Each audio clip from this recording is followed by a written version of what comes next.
All right, another Nerdy Virgin podcast.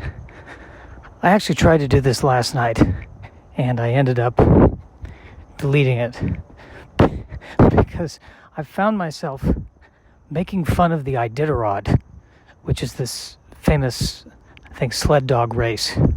And midway through, I'm going, why am I making fun of the Iditarod? Why am I attacking a sled dog race? And so I felt very guilty about it, operating under the assumption that one of the two people listening to this is a major Iditarod fan / competitor. And so I deleted the whole podcast. And that's how insane I am. But again, why am I... And this is the thing, I think... I was just listening to Maron's podcast, and he was talking about Richard Pryor. And, what is Richard Pryor's strength? His vulnerability. Vulnerability. And it seems like whenever I'm at my best, or rather, whenever I get the most praise, it's when I'm being vulnerable. So I could sit here and write jokes about the Iditarod, or I could sit here and get some work done. So I thought, well, let's do this again, and let's go for some, let's get some work. Let's work it out. Let's work. Let's do the work. It's vulnerability. I deal with chronic depression, as friends of the podcast will know. I'm very good at always finding something to be depressed about. I think what I'm finding, like the flavor of the week this week, is that I'm turning 40 soon, and I'm very unhappy with where I'm at in my life. And I'm feeling like there's no way, there's no answer. So I'm feeling a little hopeless. Well, where do I want to be in life? Being a touring comedian,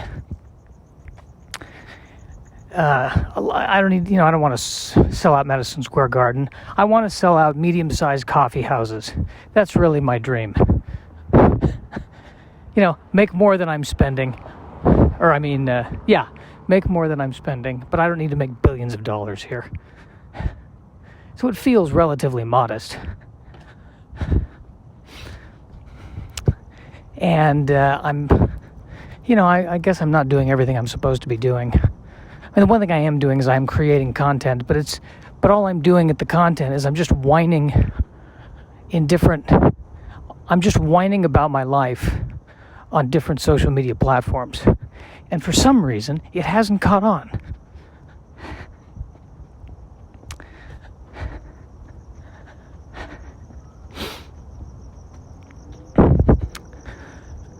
Can't imagine why it hasn't. But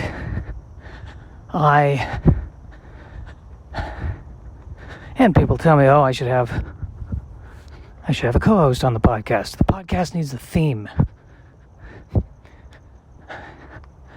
And this is what I tell other people. You got to figure out what your identity is, and then you've got to make content accordingly. When my identity is I didn't lose my virginity until I was 32, there's nothing to talk about. I haven't lived. I don't do anything. I can talk about Star Trek Prodigy. But even that feels like there's nothing very enjoyable, by the way. I watched it. Again, dealing with this obsessive compulsive disorder issue of... Star Trek Voyager has always been kind of bad luck for me because on the night I found out in high school I didn't make it into my advanced acting class, Star Trek Voyager was on, and so I've equated the Star Trek Voyager with failure. And I recognize that this is insane, but what I've noticed is every time I try to watch Voyager or something Voyager related, something bad happens the next day. The only problem with that is that the way the world has been, bad things have been happening all the time. So this putting two and two together is a little, this cause and effect thing is a little bit of an issue.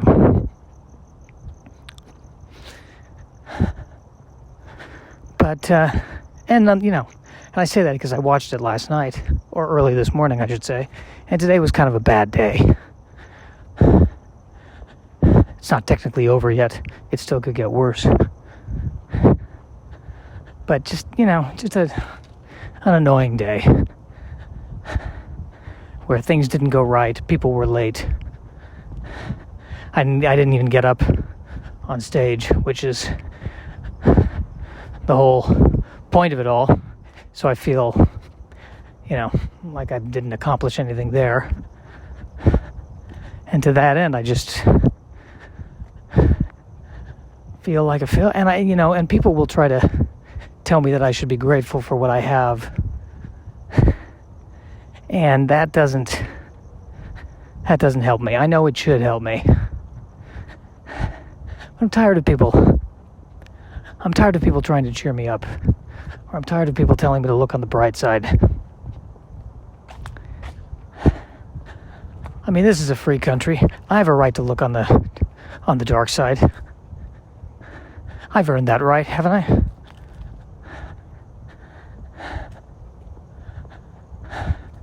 I? Maybe I'm not working hard enough. That's probably part of it. I should be going out to more clubs, or going on auditions, which I hate doing. But it's a double-edged sword, because I found a few years ago that the more I eliminated that I didn't like doing, the better I felt. Comparatively better. I never feel better. I just felt less bad. But it does seem like in life, when I do things with no ulterior motive, then I do seem to feel better. So maybe that's the problem.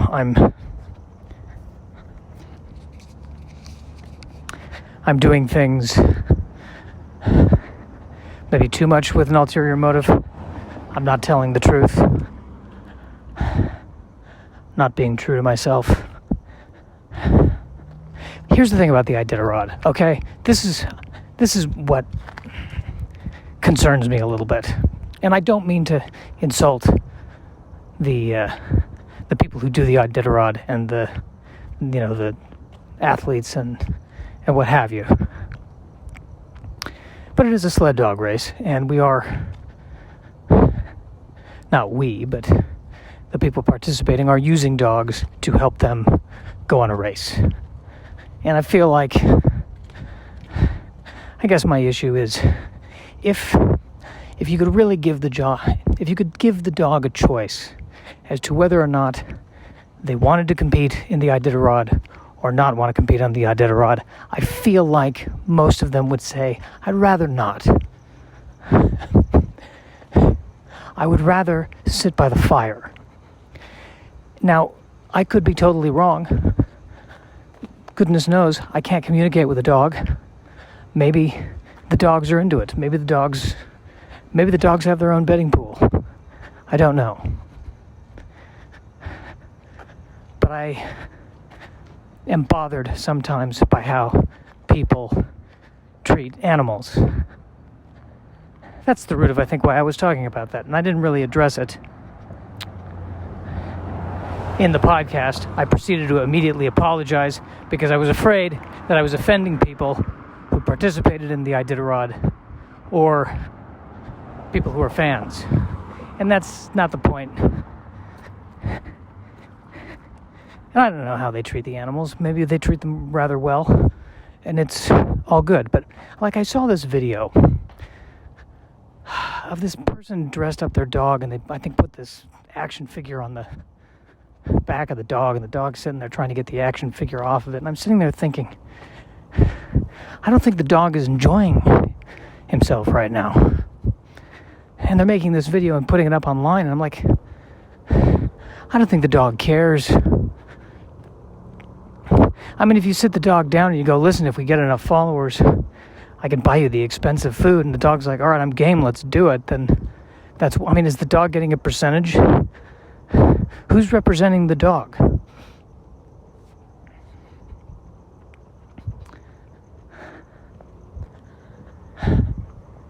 Now, I don't want you to think that I'm coming from some altruistic place here either, because I had beef stew today. I ate an animal today. I mean, this is, a small piece of an animal, not the whole animal. So it's not like I'm better. Maybe that's the other issue, is that when I see a perceived injustice and I go after it, I think to myself, well, what am I freeing the dogs? Am I doing anything to actually help? Or am I just passively criticizing? While silently contributing to the problem on a larger level by either doing nothing and allowing the problem to persist, or subsidizing the problem by participating in the economy in which the problem is allowed to fester, grow, and proliferate. So at the end of the day, the conclusion I keep coming to is that the only person I really should be making fun of is myself. And the only way that I'm probably going to come close to achieving what I want to achieve, which is selling out medium-sized coffee houses in a few states,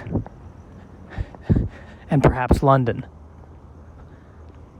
is to talk more about the vulnerable stuff. What scares me, what I'm embarrassed about.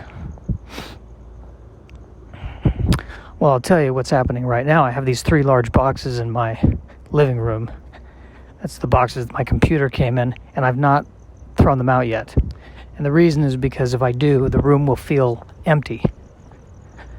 And it will enhance my depression. But why don't you buy furniture? 90 million people would suggest. And my answer is because when I need to move again, I don't want to deal with it. So, in order to combat depression, I am purposefully cluttering my living room with computer boxes. Ergo, these are not simply computer boxes. These are computer box support animals. These are support computer boxes. And it makes me feel better, okay? Don't judge me. You need a dog, you need a cat. I need a computer box. I need a little bit of clutter. I want it to feel as sad as I am in there. If somebody breaks in, I want them to go, you know what, he's been through enough. I'll get the next one.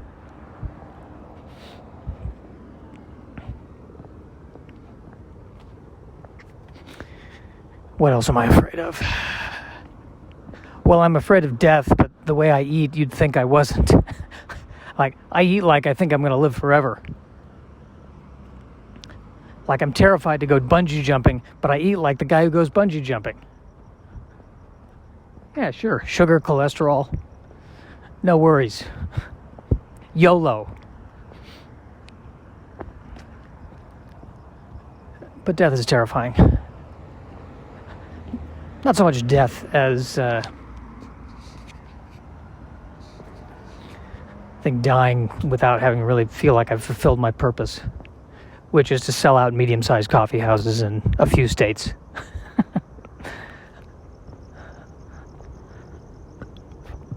Definitely afraid of being in any kind of relationship, even a friendship at this point. Terrifies me. Because I don't like to be wrong, and it's hard to be in any relationship when I'm in that headspace. But I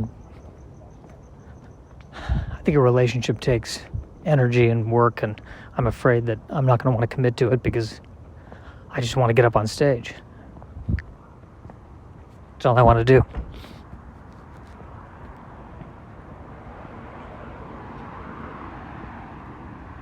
You know?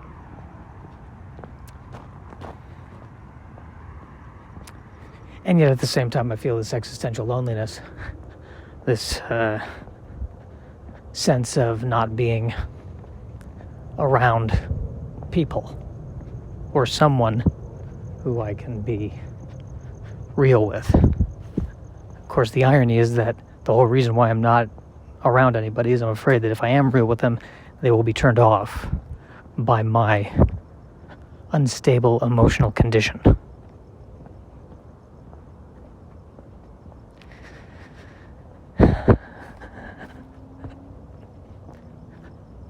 So I instead choose to be with nobody. And I don't know, maybe that's probably not the way to go.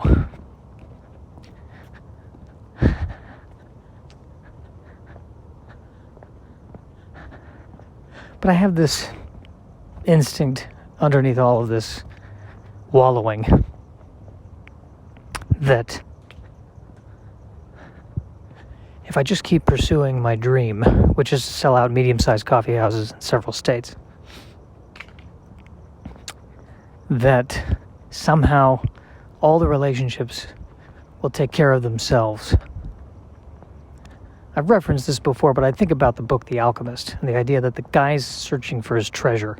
He spends the whole book searching for his treasure. At one point he meets a girl, falls in love, ponders forgetting about the treasure and staying with the girl. And the girl says, listen, you got to go for the treasure, because if you don't, I'm not going to be with a complete person. Now, of course, she might have also said that because she'd rather be with somebody who has treasure than somebody who doesn't. She's very forward-thinking. I think the book took place in the era before, life insurance policies. And so he goes and he searches for the treasure. And the big twist, the big revelation is that he learns at the end that the treasure, the location of the treasure, was where he began.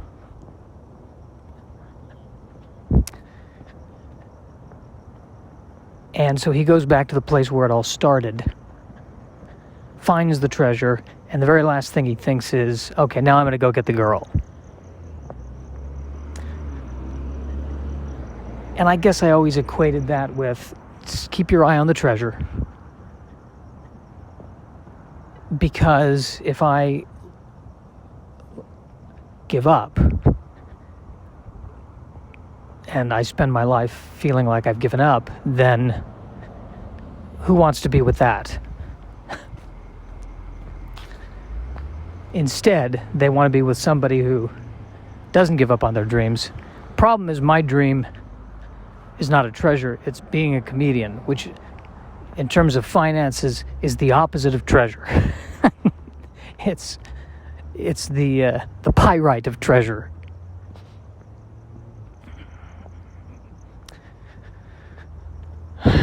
So I guess I answered my own question. I guess I do know what I'm doing. So when I say I don't know, that is not true. I know what I'm doing. I know why I'm doing it. I just happen to feel miserable about it, and there are times where I ponder and wonder whether or not it's really the right course of action. Only time will tell.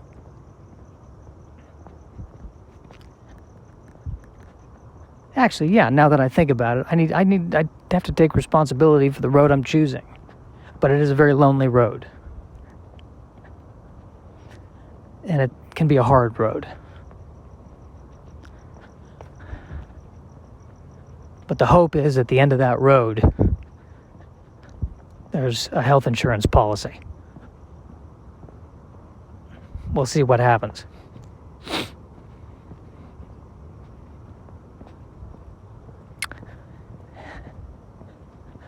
But then the other question is, well, what is the treasure? Because, opportunities have come up that I've said, nah, that's not right. And not even opportunities, but like for instance, I say I want to be a stand-up comedian, but There's all these things I don't want to do that's very almost pretentious and snobbish for somebody who is nowhere near where they want to be in the realm of stand-up. Like I don't want to play cruise ships because I don't want to be on a cruise ship. And I don't want to, obsess over, it would be great to get a late night set, but I don't necessarily want to obsess over that. So, and I don't want to go on the road unless I can make some money on it. So I'm, cutting off all the ways that a comedian is supposed to. I say I'm on the road. I'm, destroying all the avenues here. This is turning into this has gone from a 5-lane highway to a 1-lane pretty quickly.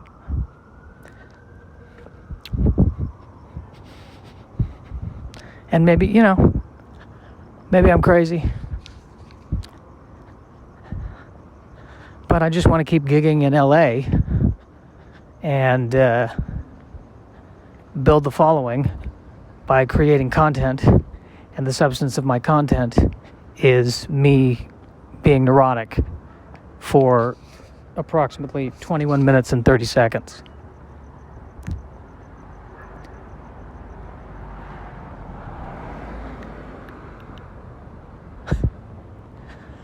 There may be some flaws with this plan.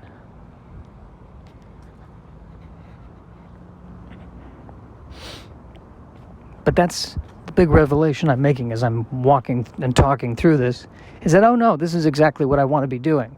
And it's making me miserable. So then what I ask myself is, well, let's say I did get everything I wanted, would I still be miserable? And I believe the answer is a resounding yes. So the good news is, I already know what to expect.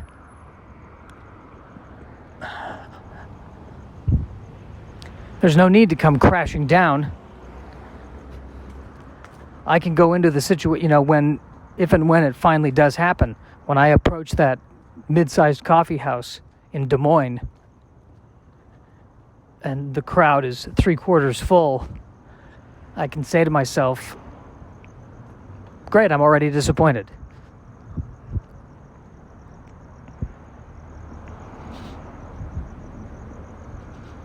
Well, there you go. This feels more vulnerable than me going on and on for an hour about the Iditarod. Much more vulnerable. But is it compelling?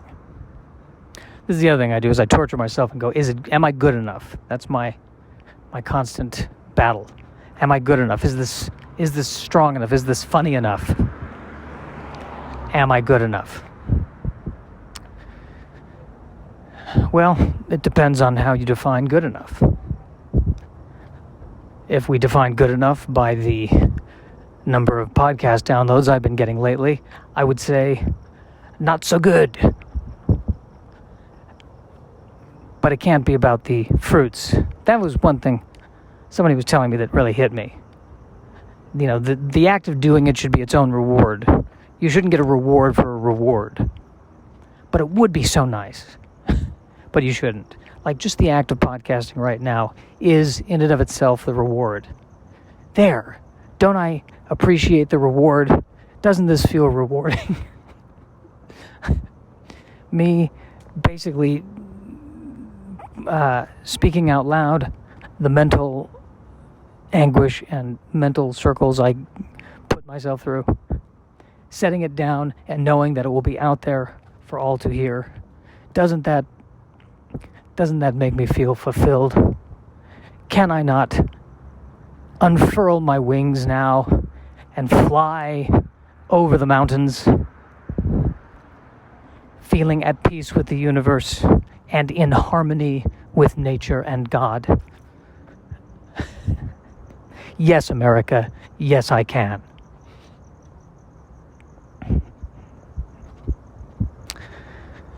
Yeah, I still want to get on the Tonight Show. But But there you go. I think that's all I need to do right now.